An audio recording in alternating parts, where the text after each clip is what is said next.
What do you want in life? What one thing, if missed, would make your life something other than what you hoped it would be? You know, sadly, a lot of people really don't have that singular focus or passion in life. Their life is really just a series of disconnected dots that leads them nowhere of meaning. And even more sad is the reality that there are other people that have a misplaced desire, a misplaced passion.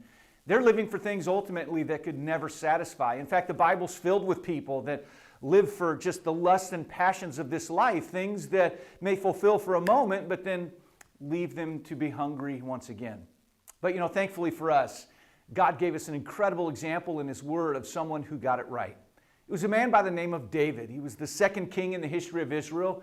He lived a life of incredible influence, and he was used so mightily by God. And of course, there was a connection between his passion in life and his production in life. There was a connection between the desire he had and the decisions that he made. And there's perhaps one verse more than any other in his life that helps us to see the heart of this man. The Bible tells us in Psalm chapter 27 and verse 4, David writing, he said, "One thing have I desired of the Lord, that will I seek after, that I may dwell in the house of the Lord all the days of my life, to behold the beauty of the Lord and to enquire in His temple." It would be accurate to say that David's great desire was for the Lord, but ultimately we know his desire was to live a life of intimacy and fellowship with God. It was to live a life of worship. And David is perhaps most well known for his worship. What is it that we can learn from the passion, from the desire in the life of David that led him to live a life of worship and fellowship with God? Well, as we consider these words he gave us, we see that his worship was limited. He said, "One thing have I desired of the Lord, that will I seek after." Of course, the verse goes on, but David understood in life, you can't have everything. If you're going to be a follower of God, you're going to have to push some of those things on the edges further to the extremes and say, "God, you and you alone will be the source of my focus." The Apostle Paul similarly spoke of the singular passion in his life. He said, "This one thing I do," when he was following the will of God. David's worship was limited. It was reserved for God.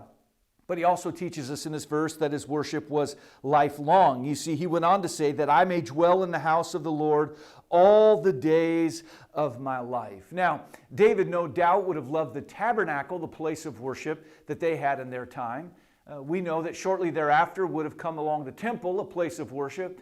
And many of you would know I love the church assembly. We know the church was established by Jesus Christ. It's a place where we gather, and among other things, it's a place of worship. But David wasn't really speaking of a geographic location in terms of somewhere he could go to worship God. David was speaking about a life that enjoyed the abiding and personal presence of God.